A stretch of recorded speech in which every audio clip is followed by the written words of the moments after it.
Amém. Abra sua Bíblia no Evangelho de Lucas, no capítulo 17, dos versículos 11 até 19.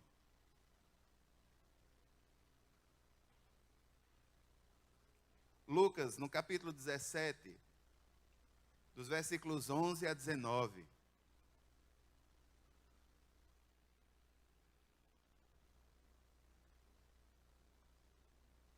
Hoje está um clima assim diferente, uma penumbra, isso é intencional, é? Essa penumbra de manhã é terrível, viu? Porque a gente já vem com sono. Esse ar-condicionadozinho nessa penumbra é terrível. Acenda essas lâmpadas aí, em nome de Jesus, que senão o povo vai dormir. Vai dormir logo na minha mensagem, eu não admiro uma coisa dessa. Acenda as lâmpadas aí, tão perto.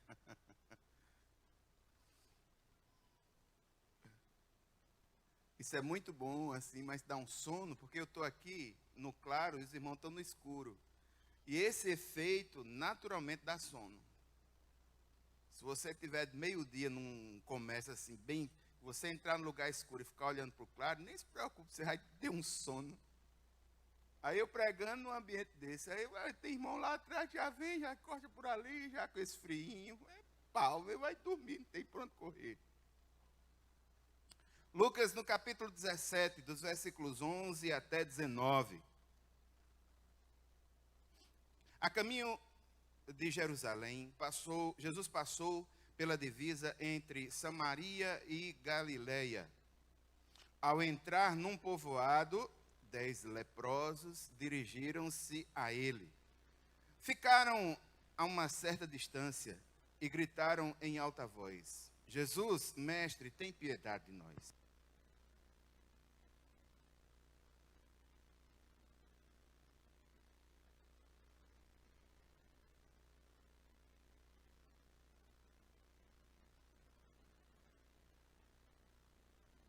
Hoje tem um complô.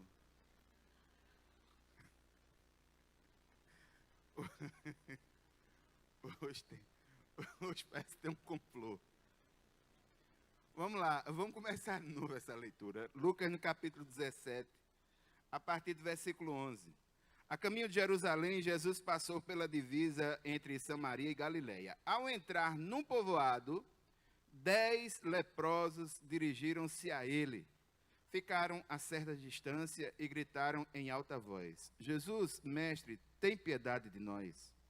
Ao vê-los, ele disse: vão mostrar-se aos sacerdotes. Enquanto eles iam, foram purificados. Um deles, quando viu que estava curado, voltou, louvando a Deus em alta voz. Prostrou-se aos pés de Jesus e lhe agradeceu. Este era samaritano. Jesus perguntou: não foram purificados todos os 10? Onde estão os outros 9? Não se achou nenhum que voltasse e desse louvor a Deus, a não ser este estrangeiro. Então ele lhe disse: levante-se e vá, a sua fé o salvou. Curve a sua cabeça por um instante, vamos orar. Pai eterno e santo, Deus poderoso, eu quero te pedir, Deus, no nome de Jesus, que o Senhor nos ajude a compreender a tua palavra, que essa compreensão ela não seja só cognitiva, intelectual, mas que seja uma compreensão da alma, uma compreensão interior e que se transforme em atitude. Meu Deus, meu Pai, eu quero te pedir, Senhor, no nome de Jesus, que o Senhor nos ajude, nos ilumine, nos oriente. É no nome de Jesus que eu oro, Pai. Amém, amém.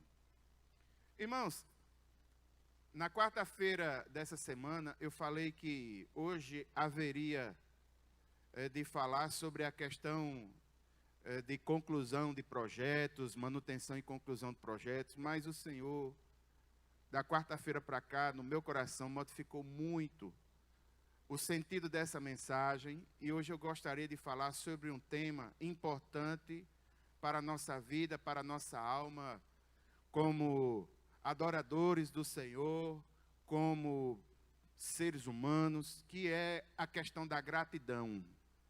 Hoje eu gostaria de falar sobre esse sentimento E essa atitude tão importante que é a atitude de desenvolver uma atitude natural de gratidão.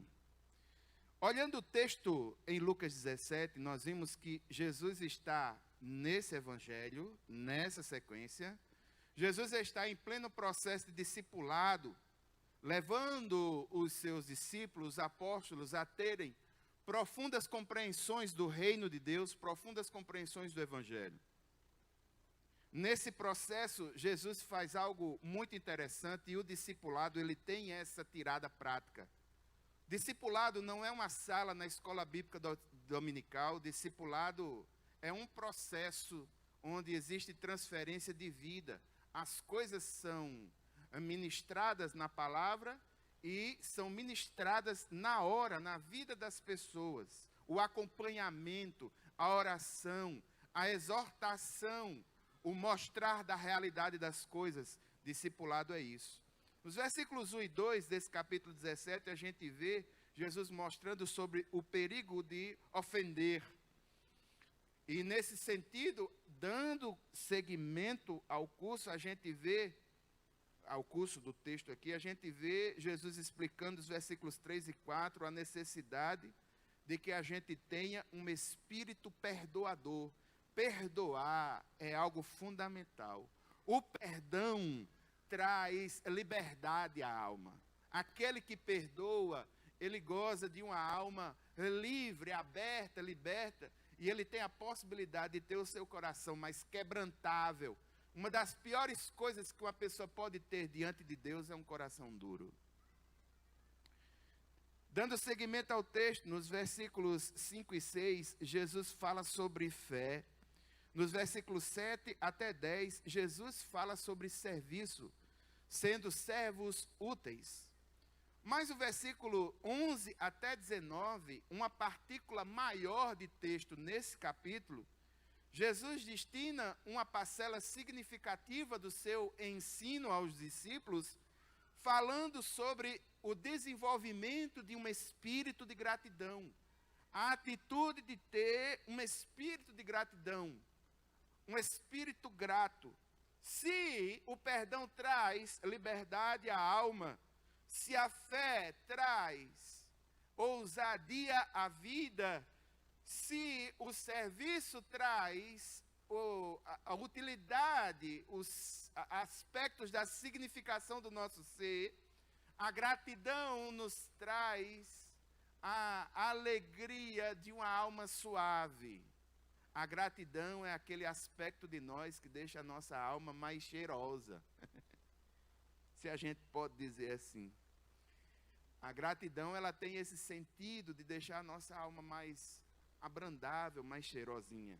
E aqui Jesus falando e ensinando sobre gratidão, Jesus mostra que o perigo da ingratidão é algo que precisa ser evitado por todos aqueles que o seguem. E ele mostra isso numa atitude, no mínimo inusitada, de 10 leprosos. E aqui eu gostaria de mostrar aos irmãos que esses 10 leprosos, eles tinham os 10, muita coisa em comum. Eles eram iguais sobre muito aspecto.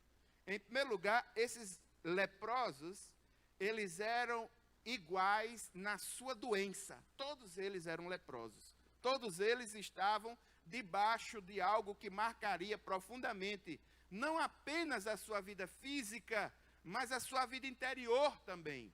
Por quê, irmãos? Porque o leproso, na Palestina do século I, aqueles que tinham doença de lepra, leprosos, ou que tinham algum tipo de mancha de pele, que os sacerdotes, em tese, não sabiam explicar o que eram, eles iam para o templo. Ao chegar no templo, eles eram analisados pelos sacerdotes, e os sacerdotes, diante da sociedade e diante de todos, declarava que um certo fulano estava detentor de lepra.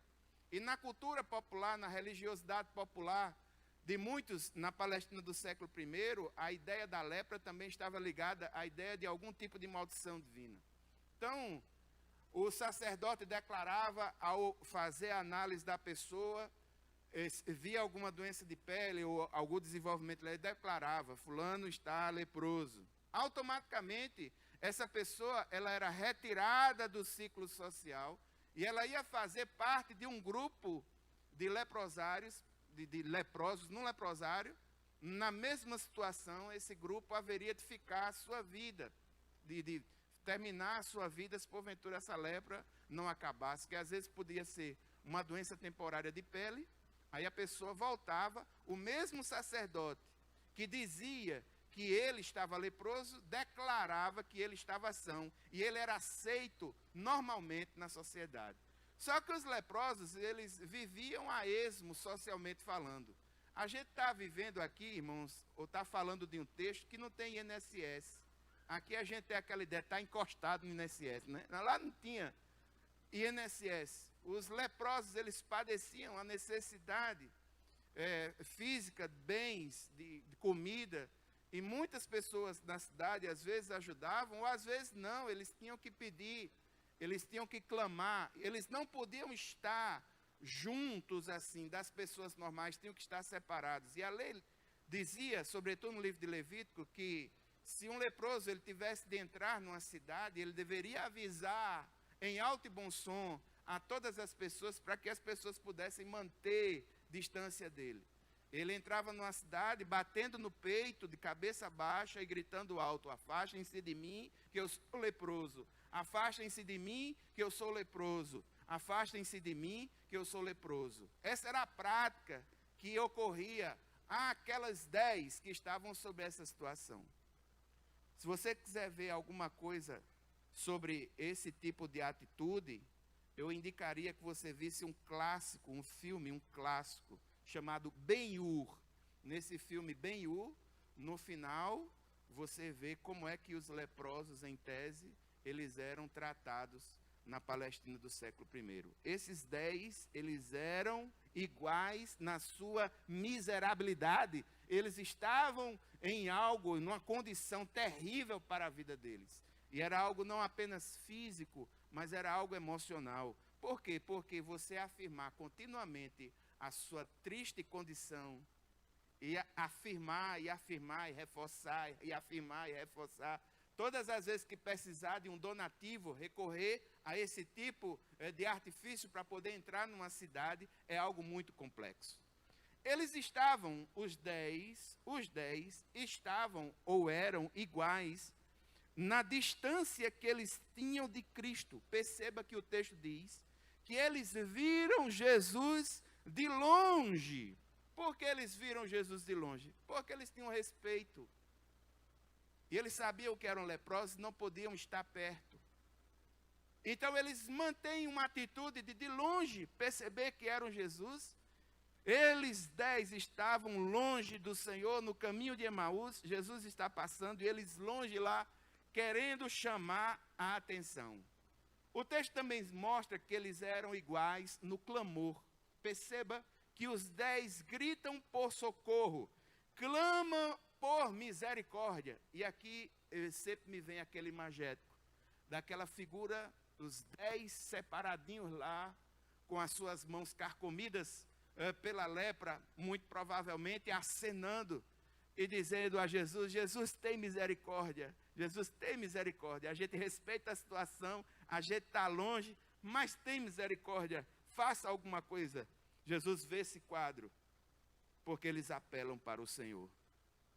Os 10, eles eram iguais nesse momento, não apenas na sua miséria, não apenas na distância que eles têm de Cristo, não apenas no seu clamor, mas eles são iguais na sua fé. Por incrível que pareça, os 10 entendem que Jesus tem alguma coisa para lhes dar.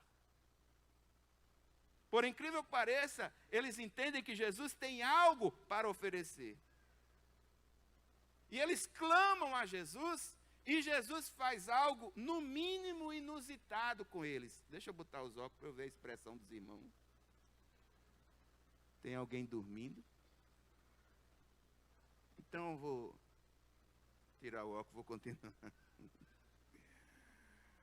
Jesus faz algo inusitado. Porque Jesus não vai propriamente até eles, chega para um deles, abraça. Ai, meu bichinho, como vai? Tudo bem? Oh, meu Deus. Não, Jesus não faz isso. Jesus profere diante deles uma palavra.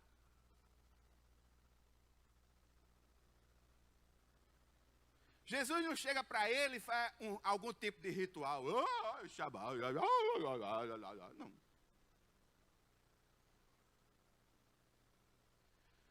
Jesus não pega nenhum pó, nenhuma areia, joga neles, nem pega nenhum azeite de unção, nem manda ele fazer nenhuma corrente santa da fogueira de Israel.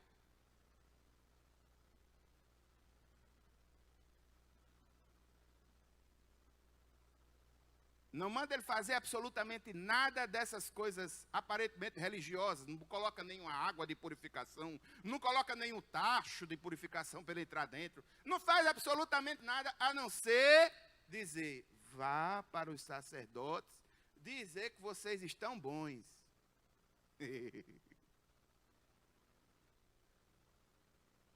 É muita fé, irmão. E os 10 tiveram a mesma fé, os 10 tiveram a mesma atitude, porque eles pensaram assim: ele não está mandando para a gente ir, então vamos. Aí vai os 10, a caminho do sacerdote. E acontece algo maravilhoso. Ouvindo a voz de Jesus, obedecendo aos comandos do Senhor, no caminho de suas vidas, eles são curados. Só que os 10, nesse sentido, eles são iguais. Os 10 estão caminhando, obedecem, são curados. Irmãos, eu quero lembrar aos irmãos que, do ponto de vista espiritual, todos nós estávamos como esses 10, leprosos, em condição de miséria absoluta. Porque não existe pior lepra do que o pecado em nossa alma. Eu quero lembrar aos irmãos que, do mesmo jeito que esses 10, nós estávamos distantes do Senhor. E nós acenamos para Ele. Ele ouviu a nossa voz e com muita graça veio até nós. Eu quero lembrar a muitos dos irmãos que oraram angustiados em seus corações, que muitas vezes o Senhor ouviu o grito de clamor de vocês e foi até lá. Eu quero lembrar os irmãos que, como esses leprosos, muitos de nós às vezes fomos contemplados, quando no nosso coração nós abrimos mão das adversidades, de olhar para as circunstâncias e depositamos a nossa fé totalmente nas palavras do Senhor, e o Senhor honrou aspectos dessa nossa pequena fé. Eu quero lembrar os irmãos que, como os leprosos, ao obedecer às palavras do Senhor, nós fomos livres da lepra do pecado.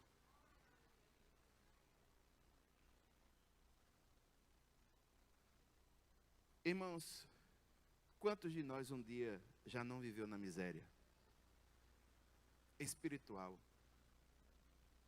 existencial, distantes de Cristo, clamando por ajuda, tendo que desenvolver aos trancos e barrancos a nossa fé, tendo que colocar em prática essa fé que nós dizemos ter, mas louvado seja o nome do Senhor. Fomos libertos porque Deus é Deus. Agora, irmãos, a atitude a ser ressaltada hoje não são as atitudes iguais que os 10 tiveram, mas é ressaltar que houve um que superou a média. Houve um que o seu coração não estava dominado ou cercado pela mediocridade. O que é mediocridade? Mediocridade é viver na média. Mediocridade é viver na média. O que é um aluno medíocre? Um aluno medíocre é aquele que é o cobra, só passa se arrastando, mas está na média. O que é um profissional medíocre? Um profissional medíocre é aquele profissional na média. Ele faz o que tem que fazer mesmo. Ele não tem nada de especial. O que é um crente medíocre? Esse crente.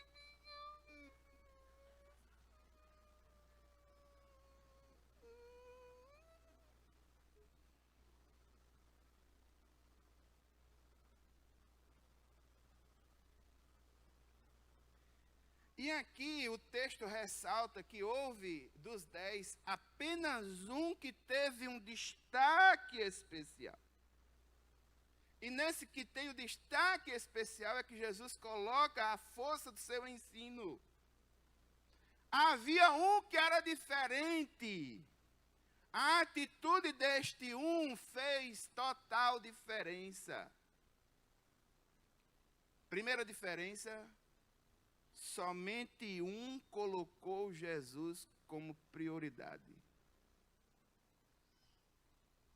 Enquanto 9 foram para o sacerdote, enquanto 9 seguiram ritos de sua religiosidade, que muitas vezes nos enclausura muito mais que liberta, enquanto 9 entendiam que deveriam terminar algum aspecto desse ciclo e que talvez algum medo ou quisesse ter algum mérito no milagre, teve um que voltou-se para Jesus, que buscou ter uma intimidade maior com esse Jesus, que olhou para o princípio daquele que de fato o curou e ouviu de Jesus as doces palavras de que de fato ele estava curado. Só um voltou. Enquanto a gente vê 9 indo para a sua religiosidade, cumprir os ritos da purificação, cumprir as rotinas religiosas, sem analisar aquilo que estava acontecendo com a vida deles. É possível que felizes, mas seguindo os ritos da religiosidade. Teve um que entendeu que maior do que essa religiosidade era adorar aquele que tinha condições de modificar significativamente a sua vida. Ele volta para adorar Jesus e ele realiza o que a palavra na língua original chama de proskinel. Ele faz uma adoração digna a uma divindade. Como é que funciona isso? Ele coloca as palmas das mãos no chão. É isso que o verbo proskinel no grego afirma, marca. A palma da mão para um judeu é da metade do antebraço até a ponta dos dedos. Para você colocar a palma das mãos no chão, é necessário que você praticamente esteja totalmente ajoelhado e praticamente com a face no chão, para que as palmas das mãos estejam no chão. E esse que foi curado dessa forma, ele realiza um ato de proskinel, uma adoração com a palma das mãos no chão. E isso na cultura judaica era feito apenas por alguém que reconhecia que aquele ser que estava em sua frente era o Deus Jeová Todo-Poderoso. Ele não se ajoelhava para qualquer tipo de gente. Ele vai e se ajoelha, mesmo sendo samaritano, ele coloca o rosto em terra, ele tem uma postura de adoração, ele está aos pés de Jesus, enquanto os outros estão indo aos pés do rito religioso. Este está aos pés de Jesus, está no lugar certo.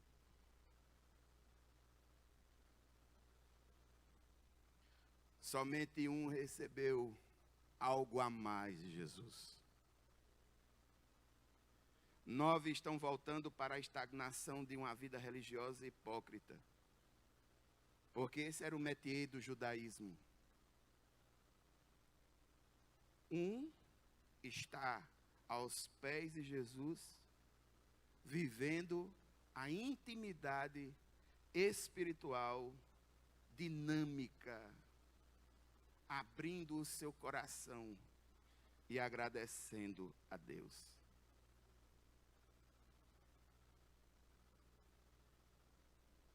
É por isso que eu comecei essa mensagem perguntando: aonde estão os outros 9? Porque, irmãos, muitas vezes, no que tange a atitude de gratidão no nosso coração, nós temos sido medíocres. Eu gostaria que você fosse para o boletim que você recebeu. Fui eu quem escrevi esse boletim nesse final de semana. Eu gostaria de ler com você. Amados irmãos, graça e paz, sejam bem-vindos a 2019. 2018 já era. Não tem mais nem menos mais, não, irmãos. Quando você vai no comércio e você ouve a cantora Simone cantando, então é Natal, lascou, acabou. Acabou-se 2018. Você for numa padaria e tiver um bocado de panetone, substituindo aqueles biscoitinhos duros que a gente gosta de comer com café, pode ter certeza, chegou o Natal. Você vai no comércio, vê as vitrines tudo verde, vermelha e branca e dourada.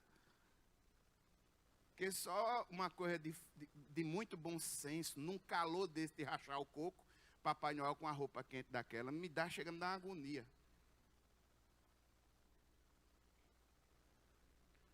Então a gente vê que chegou. Então quando chega isso, acabou, o ano acabou.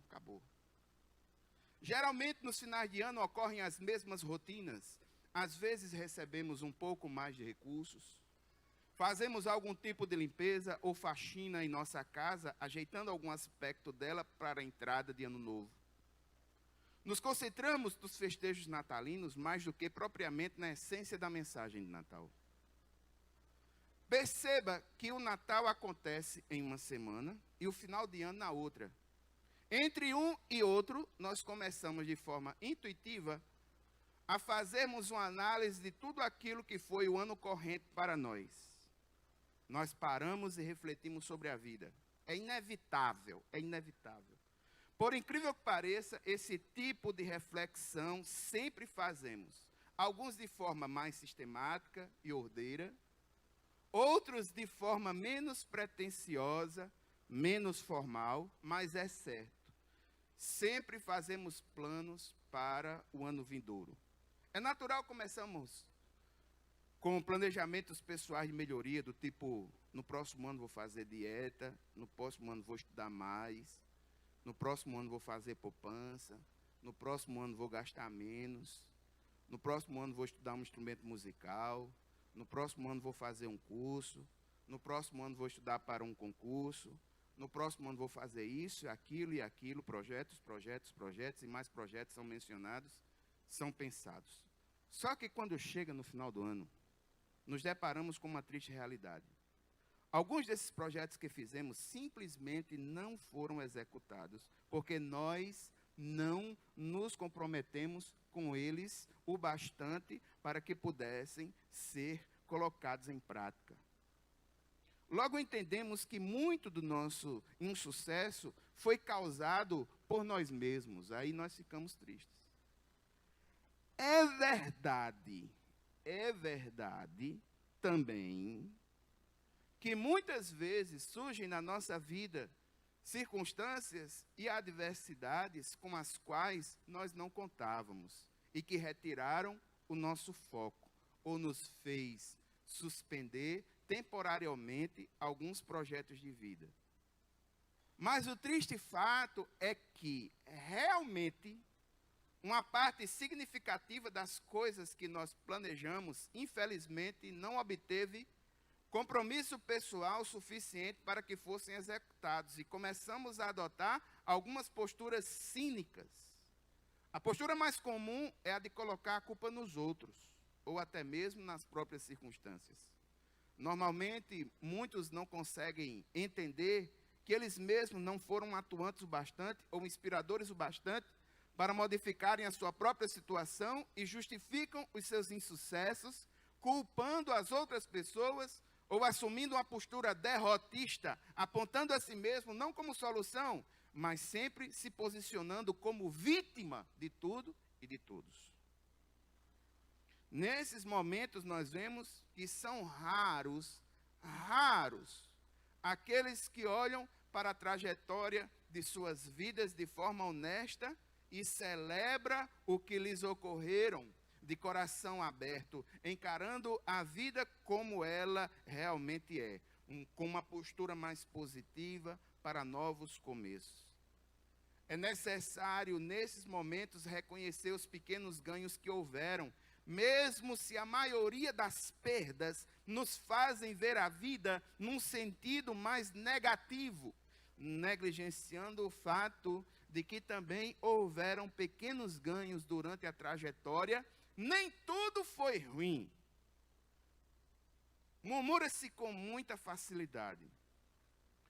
São poucos aqueles que efetivamente agradecem o pouco de sucesso que tem chegado até eles. Nós precisamos combater esse senso de ingratidão e a respectiva vitimização. É necessário ter uma postura mais lutadora, mais ativa, produtiva e proativa. Hoje, mais do que nunca, eu tenho a plena convicção que mais difícil do que começar novos projetos de vida é mantê-los e até mesmo concluí-los.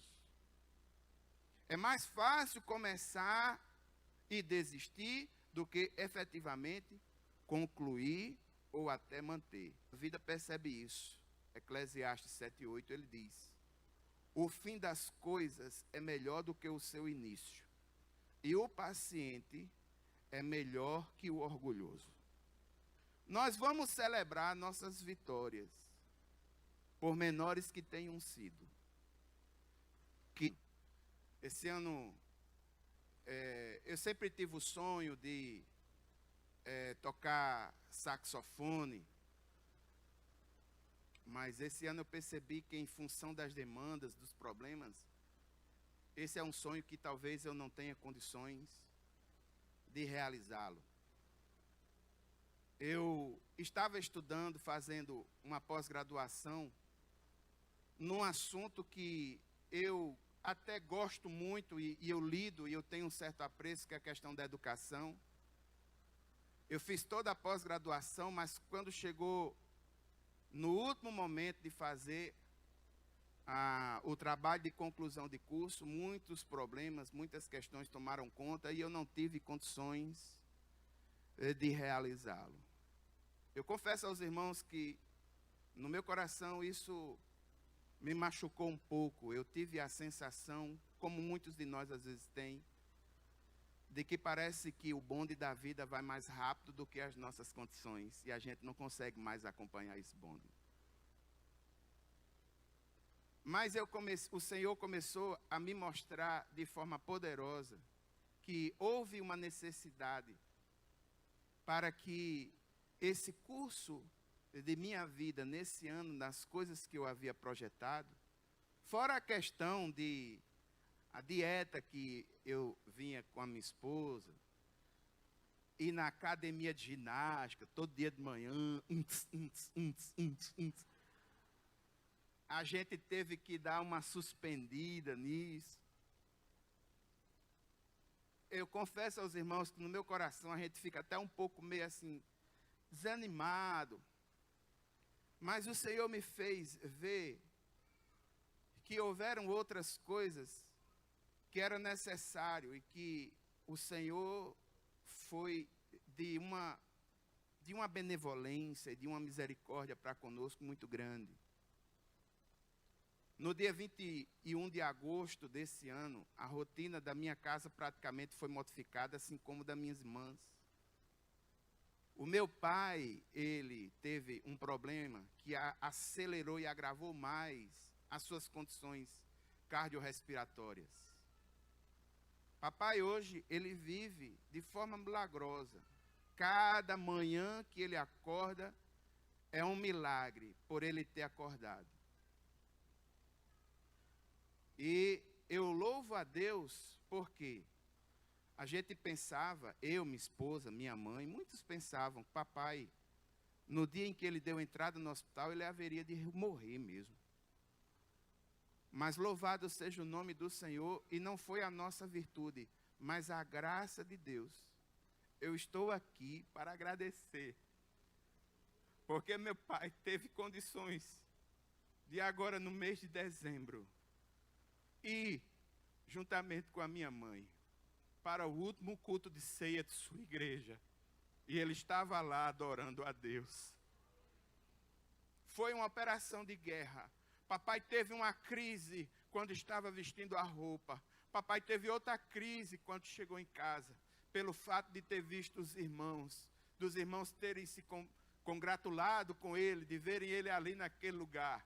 Mas ele foi e louvou a Deus. Eu sou grato a Deus porque nesses últimos dias, eu e minha esposa, nós enfrentamos uma dificuldade. Por quê? Porque há 10 anos atrás, meu pai comprou uma cachorrinha. E eu digo sem sombra de dúvidas, irmãos, foi essa cachorrinha que ajudou meu pai a sair da tristeza, da melancolia. E meu pai só não ficou beirando a depressão ou algo mais melancólico, porque essa cachorrinha para ele fazia um sentido muito grande. E essa cachorrinha, que é a cachorrinha dele, também adoeceu. Ela teve nódulos e foi necessário retirar a cadeia mamária. Na primeira vez que ela fez isso, papai estava bem. Ela retirou uma cadeia mamária e fez esterectomia. Foram para 52 pontos, 62 pontos. De ponta a ponta, a gente tratou, mas papai estava bem. Só que estourou nódulos na outra cadeia mamária. E a gente tentou operar essa cachorrinha uma vez, só em sonhar que ela ia ser operada, papai teve 3 crises. E num primeiro momento, a gente se preparou, mas não teve condição alguma. E louvado seja Deus, no mês de novembro, agora para o começo de dezembro, Deus nos deu o ímpeto de enfrentarmos a situação. A gente trouxe essa cachorrinha para casa. Ela foi cirurgiada, uma cirurgia um pouco menor, retirou toda a cadeia mamária, mas mesmo assim foram 36 pontos.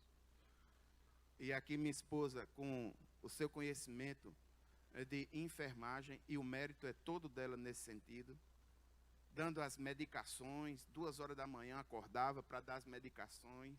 E ontem a gente teve outra vitória, que ela está boa, tudo deu certo, deu tudo em ordem, e a gente levou ela de volta para papai ontem, como que encerrando o ciclo. Às vezes a gente não consegue realizar certos projetos, mas porque existem outras demandas muito mais necessárias e que nós precisamos fazer parte.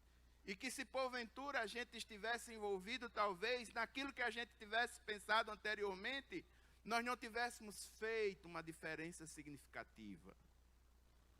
Então, irmãos, eu estou aqui não para ajudar os irmãos ou para refletir em novos projetos, em novas coisas, ou fazer uma análise crítica negativa daqueles projetos que não puderam ser consolidados.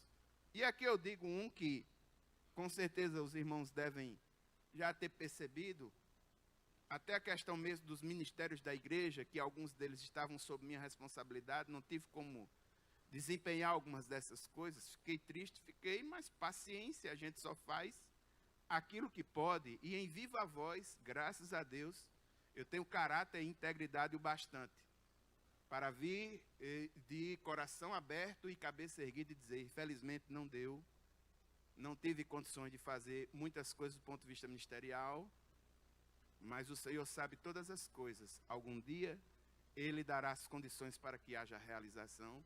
Peço perdão aos irmãos e sou grato aos irmãos por ser esse servo tão limitado em muitos aspectos, mas que tem procurado, dentro das condições, fazer o que pode, e tenho feito o que posso, com toda a força do meu ser. E nesse sentido, irmãos, eu quero hoje, juntamente com os irmãos, trazer a mentalidade que nos faz sair dessa zona de mediocridade, assumindo uma postura, não como aqueles 9 que seguem a religiosidade, mas assumir essa postura como esse um que voltou e agradeceu a Deus por tudo aquilo que havia lhe ocorrido antes de qualquer coisa.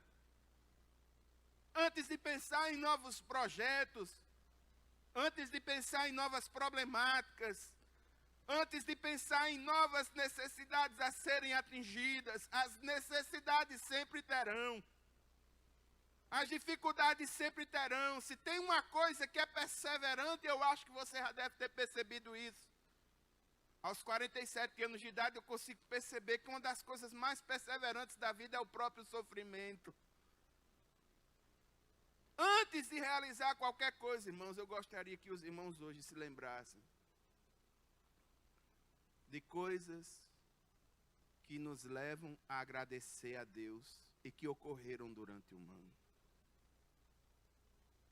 Eu gostaria que os irmãos olhassem para si como um profeta que diz: trago à minha memória aquilo que me traz esperança. Eu gostaria que você olhasse para as suas vitórias desse ano. É possível que, como eu, você talvez tenha certa dificuldade em observar algumas dessas vitórias, porque muitas vezes as notícias negativas, elas nos levam com muita facilidade a ignorar as vitórias que muitas vezes chegam até nós. Mas houveram vitórias. Como eu disse no texto, nem tudo foi ruim. Houveram ganhos. Você está aqui nessa manhã e está tendo a possibilidade de se locomover de um canto para outro. Quero lembrar você que existem pessoas que não têm essa possibilidade mais de se mover de um canto para outro. Eu quero lembrar aos irmãos que você tem, no mínimo, aqui, uma família espiritual, pessoas que podem lhe exaltar, lhe ajudar. Eu quero lembrar aos irmãos que, assim como você tem os seus relacionamentos, tem sua família, tem a família espiritual, existem pessoas que agora, nesse momento, estão isoladas nos quartos, com depressão ou com algum tipo de isolamento social, sem ter coragem nem esperança de sair à porta, estão dentro dos quartos com síndrome de pânico, e você está aqui agradecendo e adorando ao Senhor. É possível que muitos aqui possam estar até se lamentando, porque talvez esse final de ano, materialmente falando, não tenha sido tão produtivo, não tenha sido tão bom. Talvez a questão financeira não tenha corrido como deveria, mas eu quero lembrar aos irmãos que na face da terra ainda existem pessoas, sobretudo na África, que estão dentro de um conceito de miséria absoluta. O conceito de miséria absoluta, de acordo com a Organização Mundial da Saúde e do Comércio, o conceito de miséria absoluta é aquela pessoa que se levanta de manhã sem ter a menor expectativa ou esperança de que vai permanecer viva até o final do dia. É isso que significa miséria absoluta. Nós não estamos no Brasil nesse estado. Nós não temos pessoas que vivem em miséria absoluta. Tem dificuldade sim, mas não estamos nesse estado. O nosso país é um país rico, que tem condições de dar uma guinada significativa. E a qualquer momento estamos celebrando de forma poderosa, porque é Deus quem faz, não são os homens quem faz, é Ele quem faz.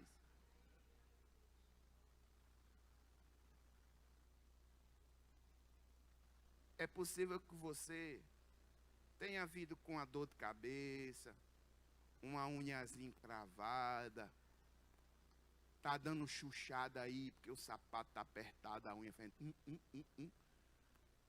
E você esteja se lamentando aí. Eu quero só lembrar aos irmãos uma coisa. Deus tem nos ajudado nas mínimas coisas. E nós precisamos sair da mediocridade. Nós precisamos desenvolver um coração de gratidão. deixar a murmuração de lado e agradecer mais ao Senhor. Irmãos, eu gostaria que nesse momento, sentado como você está, arruma um pedestal aqui para mim, por favor. Eu gostaria que, sentado como você está, você pudesse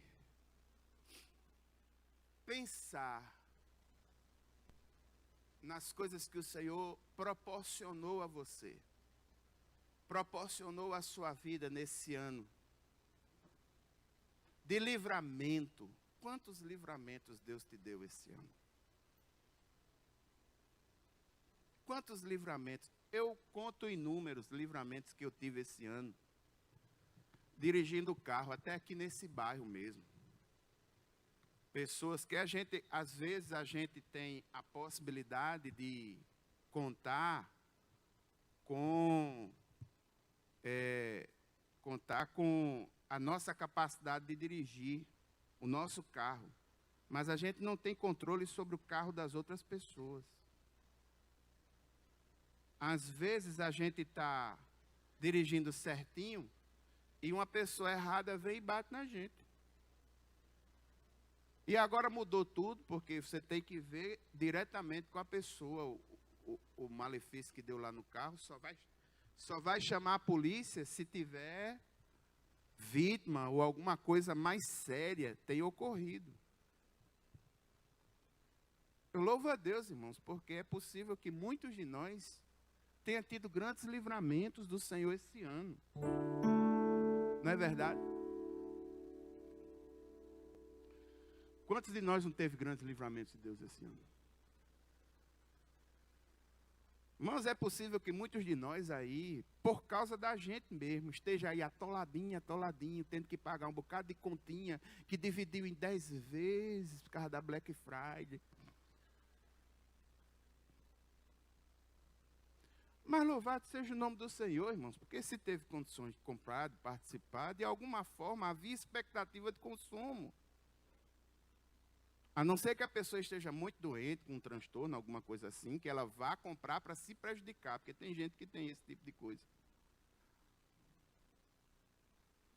Mas se há potencial, se há fé, se há desenvolvimento, louvado seja Deus por isso. Irmãos, e a alimentação que a gente obteve essa semana? O ar que nós respiramos? Eu vou lhe dar um motivo bem simplesinho, você vai rir. Mas eu só queria que você passasse uma semana sem ir no banheiro. Passe uma semana sem ir no banheiro. Os irmãos que sofrem aqui de prisão de ventre, é possível que ocorra, estatisticamente falando, eu sei que tem. Pergunta a esse irmão qual é o valor de ir no banheiro, fazer bem no reloginho, bem certinho e tal. Os olhos ficam logo estufados. A cabeça começa a doer. Dá logo uma agonia nas pernas. Dá logo um andor, uma angústia. Não pega. Meu irmão, uma coisinha simples dessa. Mas você já agradeceu a Deus porque os seus órgãos, as suas funções estão funcionando? E o que é mais importante, irmãos, é a salvação que chegou até nós. Você sabe o que é você ter a convicção no seu coração que no final da vida, no final de todas as coisas, quando a vida aqui nesse mundo acabar, você vai estar face a face com aquele que é o gerador de tudo, de todas as coisas, vai ver ele como ele é. Que viveu aqui na terra à luz dessa perspectiva, e por causa disso a sua vida não foi medíocre.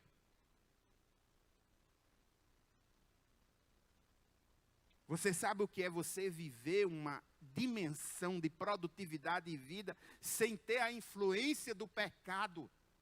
O pecado não terá mais acesso a nós, nós vamos ter um corpo glorioso. Não sujeito ao tempo, não sujeito à ação das doenças. Nós vamos estar louvando ao Senhor, com uma expectativa de novo mundo, tudo restaurado, reconciliado por Deus. E não foi por causa dos nossos méritos pessoais, individuais, mas foi por causa dos méritos de Cristo na cruz do Calvário. E hoje muitos têm essa certeza, essa liberdade no coração. É a liberdade de entender que é do Senhor e que vai viver com Ele eternamente. De que nasceu 2 vezes e que só vai morrer uma no corpo físico. Se o Senhor não chegar daqui para lá, porque corre o risco de antes de eu terminar essa música que eu vou cantar com vocês, o Senhor vir nos arrebatar e nos levar para viver com Ele.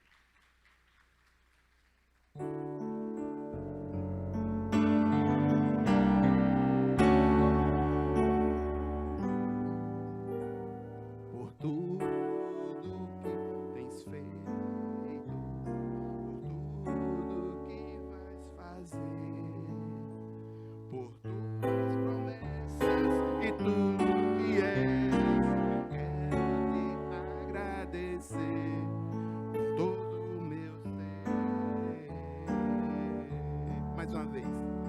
Por tudo que tens feito, por tudo que vais fazer, por tuas promessas e tudo que és, eu quero te agradecer com todo o meu ser. Te agradeço.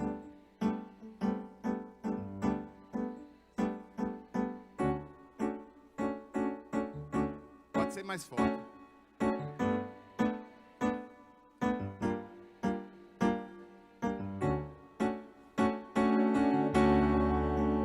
Te agradeço por me libertar e salvar, por ter morrido em meu lugar. Te agradeço, Jesus, te agradeço.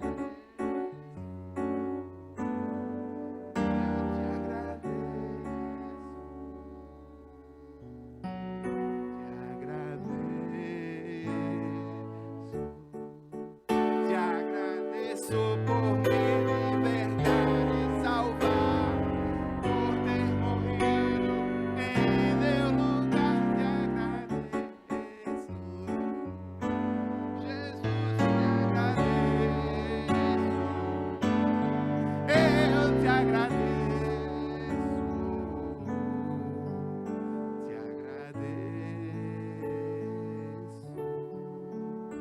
Te agradeço,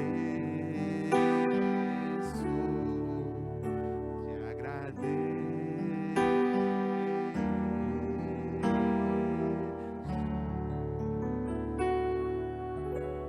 Aleluia, louvado seja o nome do Senhor. Irmão, se você entendeu nessa manhã que tem um motivo para agradecer a Deus, eu gostaria de pedir a você a sensibilidade de que nesse momento você ficasse em pé em nome de Jesus para a gente agradecer juntos. Pai eterno e santo, Deus poderoso, muito obrigado, Senhor. Muito obrigado, Senhor, pelas vitórias que foram travadas nesse ano. Muito obrigado, Senhor, pelas lutas, pelas dores. Muito obrigado, Senhor.